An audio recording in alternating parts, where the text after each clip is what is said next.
Welcome to Ridhi Academy, where learning creates leaders, your destination for competitive exam success. Learn today, lead tomorrow. नमस्कार दोस्तों, आपका स्वागत है आपके अपने चैनल रिद्धि एकेडमी में। तो चलिए शुरू करते हैं आज एक बहुत ही इम्पोर्टेंट टॉपिक को, जिसका कोड है BPSM 162। इस कोड का सब्जेक्ट नेम है इंडियन गवर्नमेंट एंड पॉलिटिक्स, भारतीय सरकार और उसकी राजनीति। डेवलपमेंट, लिंग और विकास में क्या बात है, लिखिए आप। Gender and development is an approach that examines the relationship between gender equality and the social economic development. ये एक ऐसा अप्रोच है जो एग्जामिन करता है, परीक्षण करता है रिलेशन बिटवीन किसके, gender equality and social economic development. जो सोशल सामाजिक आर्थिक जो विकास हुआ है और उसमें जेंडर इक्वलिटी का क्या संबंध है। It emphasizes the equal opportunity and participation for both and man. और ये इस पे जोर देता है कि इक्वल अपॉर्चुनिटी और भागीदारिता मिलना चाहिए किसको, मैन और वुमेन को। Meaning of gender, gender refers to the socially constructed role, responsibility and expectation assigned to the man and the women. लिंग क्या है, लिंग लिंग ये है कि सोशली कंस्ट्रक्टेड रोल है। ये सोशल के द्वारा, सामाजिक के द्वारा निर्मित भूमिकाएं हैं, अधिकार हैं, जिम्मेदारियां हैं, अपेक्षाएं हैं जो असाइंड किया गया है मैन और वुमेन को। यही जेंडर है। Consider of the gender and the development. तो कंसेप्ट लिंग और विकास का अवधारणा को समझते हैं। The approach focuses on the removing gender inequality and empowering women. इनका जो मेन फोकस अप्रोच है कि जेंडर इनइक्वलिटी को कम किया जाए और एम्पावरिंग द वुमेन और महिला सशक्तिकरण को मजबूत किया जाए। It seek equal participation of the women in political, economics and social activities. Importance of the woman. Women empowerment contribute to poverty reduction। और अगर वुमेन एम्पावर्ड हो जाएगी तो क्या हो जाएगा, पॉवर्टी रिडक्शन हो जाएगा, एजुकेशन में इंक्रीजमेंट देखने को मिलेगा, हेल्थ अच्छा हो जाएगा, सस्टेनेबल डेवलपमेंट सतत विकास में मदद मिलेगा। Gender inequality in India, women often face discrimination in education, employment, health care and political representation. These inequality hinder national development. Government initiative, सरकारी पहल क्या है। सरकारी पहल में वेरियस प्रोग्राम सच एज बेटी बचाओ बेटी पढ़ाओ, women reservation and self help group and aim to promote the gender equality. So many programs has started by the our India government and the state government, such as बेटी बचाओ बेटी पढ़ाओ और women reservation and self help group और पोशाक योजना और mid day meal. So many programs released by the government. Gender equality is essential for inclusive development, and the gender and development approach promote equal rights and opportunity and the participation for the women and contribution to overall national progress. Analyze the relationship between caste, class and politics. हमारे relationship को समझना है कि cast, class जो वर्ग विभेद है, वर्ग जाति है और क्लास है और पॉलिटिक्स को बीच में क्या रिलेशन है। Caste and class and politics are the closely interconnected in our Indian society. They are significantly influence political behavior और ये हमें हमारे राजनीतिक बिहेवियर पे गहरा प्रभाव डालता है। Voting pattern, leadership and public policy. और लोग जो कास्ट और क्लास है और पॉलिटिक्स, राजनीति में जो लोग राजनीति करते हैं उनके व्यवहार पे, पॉलिटिकल बिहेवियर पे भारी गहरा प्रभाव डालता है। और पब्लिक पॉलिसी जो सरकार नीतियां बनाती है उस पे भी कास्ट एंड क्लास को देख के ही बनाया जाता है। हमारे लीडरशिप और वोटिंग पैटर्न पे। Meaning of caste. Caste is a traditional social system. Caste is a traditional social system based on the birth,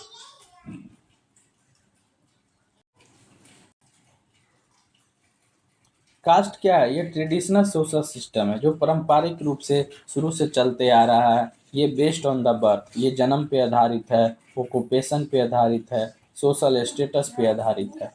It has the historically shaped social and political relationship in India. Meaning of class. Class refer to the group of people. ये क्या है? Individual people by decided by the birth and occupation and social status. And class means a group of people sharing the same similar economic position, income, education, and occupation. Unlike caste, class is more flexible. Class is more flexible and can change over time. Caste आप change नहीं कर सकते, लेकिन class हमेशा change होते रहता है। Sorry. Caste and politics. Caste play a crucial role in electoral politics. Politics party often mobilize the caste group for the electoral support. और हमेशा पॉलिटिकल पार्टी मोबिलाइज करता है कास्ट सिस्टम को, कास्ट ग्रुप को इसके चुनावी समर्थन के लिए। Many leader and candidate received support based on the cast identity. कि कोई भी उम्मीदवार या जो कैंडिडेट होते हैं कि हम आपके कास्ट या क्लास से बिलोंग करते हैं, हम आपके लिए बेहतर काम करेंगे, हम आपके लिए हमेशा खड़े रहेंगे, आप हमें वोट दीजिए। तो लोग कास्ट और क्लास से भी कंबाइन होके उनको सपोर्ट करते हैं। क्लास एंड पॉलिटिक्स, वर्ग और राजनीति में क्या डिफरेंस है? Economics class influence the political demand and the policy preferences. Rich class, middle class, and the poor section often support the different political agenda. ये तीनों को अलग अलग डिमांड भी है। रिच पीपल अलग तरीके से सोचेंगे तो उनके लिए जो काम करेंगे उनको वोट देंगे। मिडिल क्लास के लोगों को डिमांड अलग है, वो उसके लिए पुअर सेक्शन, वो गरीब है, उनको घर चाहिए, रोटी चाहिए, कपड़ा चाहिए, मकान चाहिए, इनके लिए। और मिडिल क्लास अलग तरीके से सोचेगा, रोड चाहिए, नाला चाहिए, नाली चाहिए। तो सबको अलग अलग कैटेगरी क्लास में डिवाइड है, तो अपने अपने क्लास के जो कैंडिडेट होते हैं उनको क्या करते हैं, क्लास वाइज भी सपोर्ट किया जाता है। Interaction between caste and class, दोनों में अंतर संबंध क्या है? In India caste and class frequently overlap. Higher caste tradition enjoyed the greater economic resource. जो उच्च कास्ट के होते हैं वो हमेशा क्या होते हैं, ग्रेटर इकोनॉमिक रिसोर्स को क्या करते हैं, एंजॉय करते हैं। While the lower caste often faced economic disadvantage. However, the modernized education and economic development has the altered these relation. And what are the impact on the democracy of caste and class? The caste and class have increased the political participation by the bringing marginalized group into the political progress. At the same time, caste-based politics sometimes creates social division. और ये caste based जो politics होता है जिसके कारण हमारे समाज में क्या विभाजन देखने को मिलता है। रोल ऑफ पॉलिटिकल पार्टी, हमारे पॉलिटिकल पार्टी का क्या रोल है? Political party build alliance among different caste and class group of people to gain electoral success. अपने इलेक्टोरल सक्सेस को पाने के लिए लोग अलायंस बनाते हैं different caste and class of group of people. Discuss the nature of rich peasant and the farmer movement in India. Discuss about the nature of rich peasant. जो rich peasant होते हैं, समृद्ध कृषक होते हैं, और जो किसान होते हैं उनके मूवमेंट के बारे में बताइए। Rich peasant emerged as the influence social and economic group after the green revolution. हरित क्रांति के बाद ये ग्रुप सोशली और इकोनॉमिक क्या हुआ, गहरे रूप से प्रभावित करते हुए एक रिच पीजेंट के रूप में उभरा। With increased agriculture production and modern technology has land over ownership, they become an important force in our rural politics. हमारे ग्रामीण राजनीति में ये रिच पीजेंट जो होते हैं बहुत ही इम्पोर्टेंट रोल प्ले करते हैं। Farmer movement develop to protect the interest and the cultivators and demand favourable agriculture policy. किसान आंदोलन के जो लोग होते हैं, फार्मर मूवमेंट करते हैं, वो हमेशा किसकी सुरक्षा करते हैं? जो कल्टीवेटर उत्पादक होते हैं और जो किसान छोटे होते हैं उनके इंटरेस्ट को रक्षा करते हैं और एक अच्छा सा फेवरेबल एग्रीकल्चर पॉलिसी की मांग करते हैं। Who are rich peasant? Rich peasant are the farmers who own relatively large landholding, use modern farming technique, and the produce marketable surplus, and they are economically stronger than the small marginal farmer. Rise of the rich peasant. The Green Revolution, Harit Kranti, increased agriculture productivity in states such as the Punjab, Haryana, and western Uttar Pradesh. These lead to emerge to prosperous rural class. Characteristics of the rich peasant.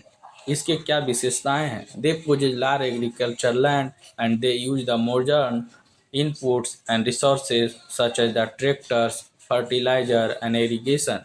They actively participate in local and regional politics. Farmer movement in India. Farmer movement emerged to demand the better price and subsidies, irrigation facility and loan waivers. These movements sought to improve the economic condition of the farmer. Important farmer organization.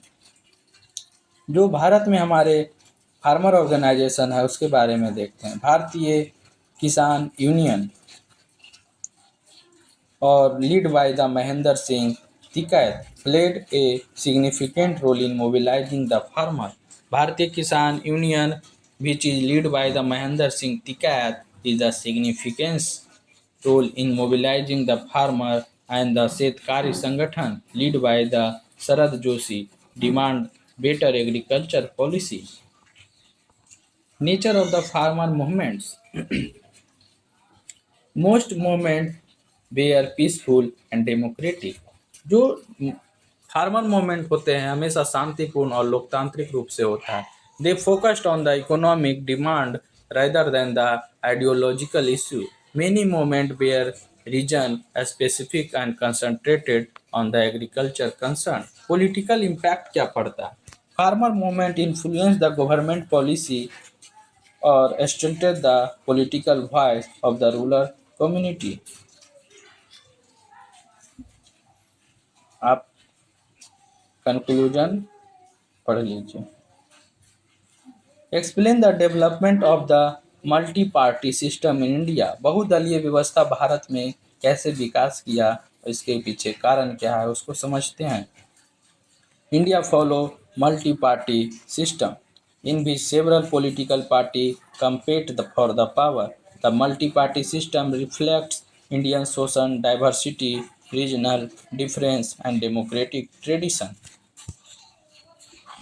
Meaning of the multi-party system. A multi-party system is a political system in which more than two parties participate in election. Multi-party means समझना है उसको कि भारतीय राजनीति system में एक दो party से अधिक पार्टी हमारे चुनाव में लड़ते हैं, उसी को क्या करते हैं? Multi party system. It provide voters with multiple political choice. और ये प्रोवाइड करता है हमें कि हमें किसे चुनना है और किस कैंडिडेट को चुनना है। Earlier phase of the party system. After independence, the Indian National Congress dominated the Indian politics. भारतीय राष्ट्रीय कांग्रेस ही जब इसका निर्माण 1885 में हुआ तो उस समय से लेकर भारत के आज़ादी के बाद तक कई वर्षों तक भारतीय राष्ट्रीय कांग्रेस ने क्या किया? डोमिनेट किया भारतीय राजनीति पे। This period is often describe the Congress system. Decline of the Congress dominance from the late 1960 the opposition party become stronger. और धीरे धीरे यहाँ पे हमारे स्ट्रॉन्गर जो अपोजिशन पार्टी था स्ट्रॉन्ग किया। 96 के बाद धीरे धीरे क्षेत्रीय दलों का विकास हुआ और non Congress party begin to challenge the Congress domination. Emergence of the regional party. क्षेत्रीय दलों का उदय हुआ, जिसे क्षेत्रीय दल so many regional parties are there in India such as DMK and TDP, JDU. These parties represent regional aspiration. And local interest, coalition politics, गठबंधन राजनीति शुरुआत हुआ। Since the 1989 since 80 1989 general election coalition government, 1989 का जो general election और गठबंधन सरकार has become common and national level. Political party often form alliance to secure the parliamentary majority.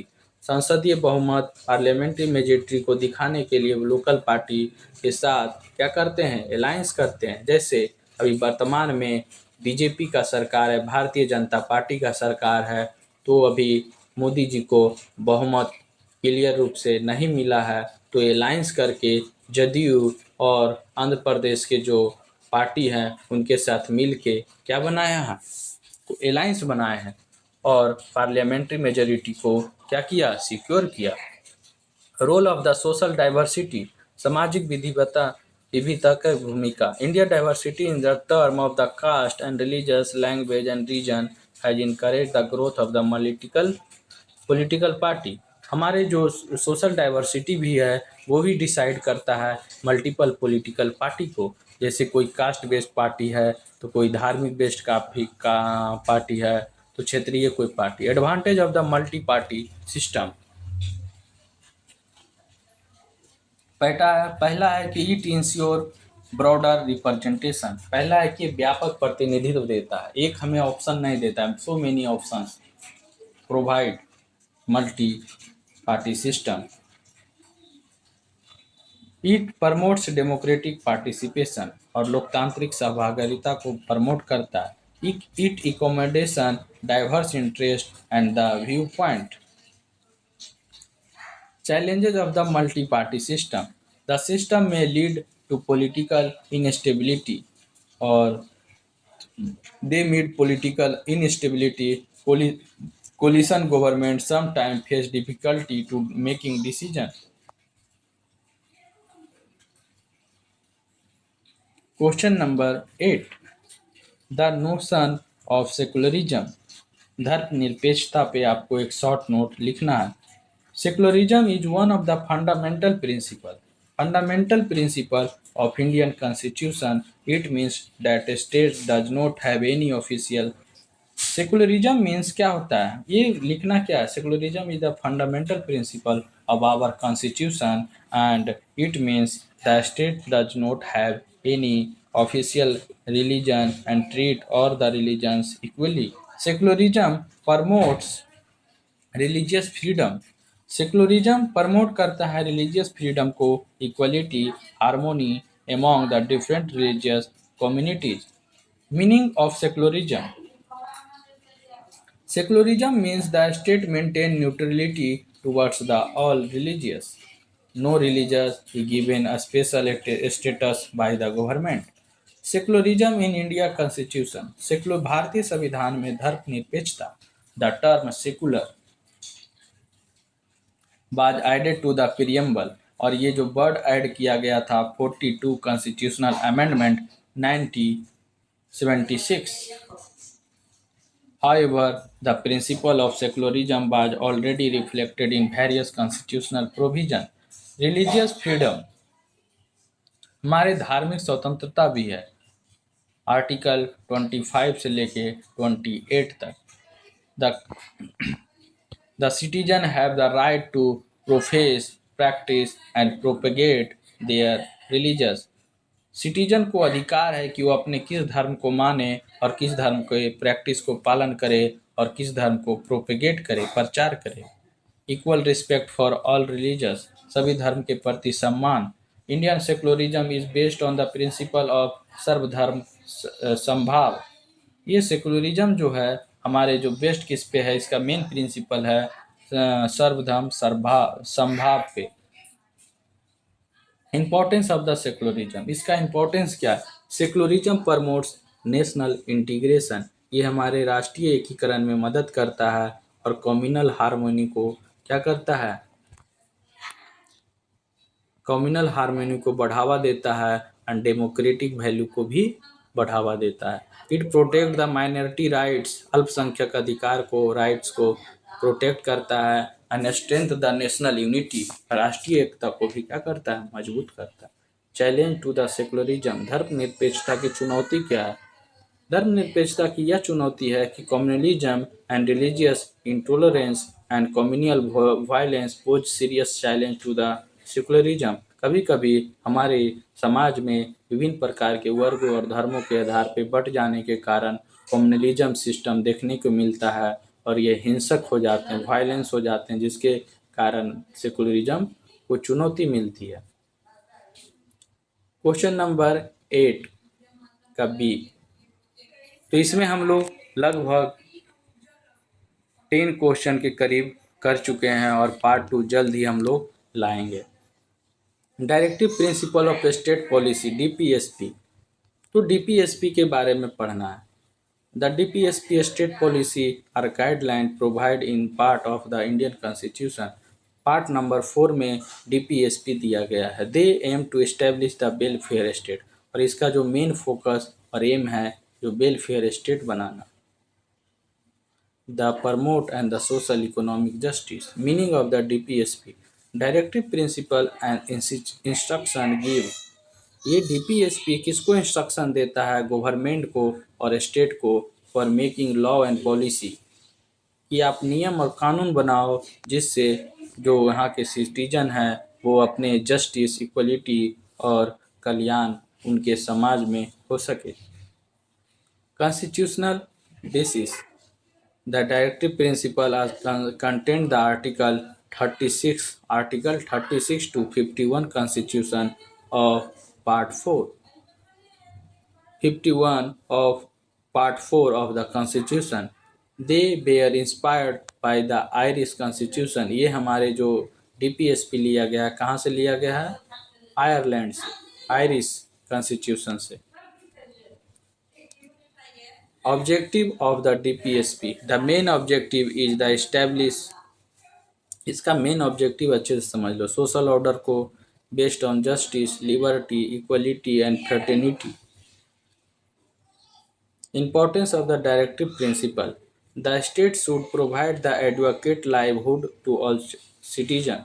It should ensure equal pay for equal work, और ये ensure करता है कि हमेशा समान कार्य के लिए समान वेतन मिलता है। हमारे समाज में देखा जाता है कि 8 घंटे के ड्यूटी लड़का भी करते हैं, लड़कियां भी करती है, और उसको वहाँ पे जेंडर वाइज पेमेंट भी मिलता है, कि लड़की लोग को थोड़ा कम दिया जाता है, लड़का लोग को पेमेंट ज़्यादा। तो इसको इसने डीपीएसपी में इंश्योर किया है कि समान कार्य के लिए समान वेतन मिले।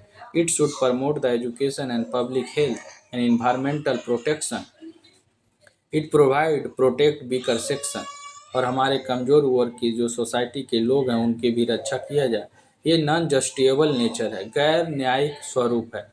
नॉन जस्टिएबल नेचर का मतलब है कि आप इसे न्यायपालिका में ले जाके आप इसे, कि आप ये सरकार नियम नहीं बना रहे हैं, नहीं चला रहे हैं, मुझे ये चाहिए वो चाहिए, डीपीएसपी के अंतर्गत जो भी दिए गए हैं वो आप न्यायालय के द्वारा, न्यायालय में जाकर आप उसे लागू नहीं करवा सकते, वो सरकार की नीति बनाने पे ही लागू होगा। Importance of DPSP, they provide the direction to the government to policy making. Many welfare programs and land reform and social justice means measures and based of these principle. Relationship with fundamental rights, दोनों fundamental rights और DPSP में क्या relation है?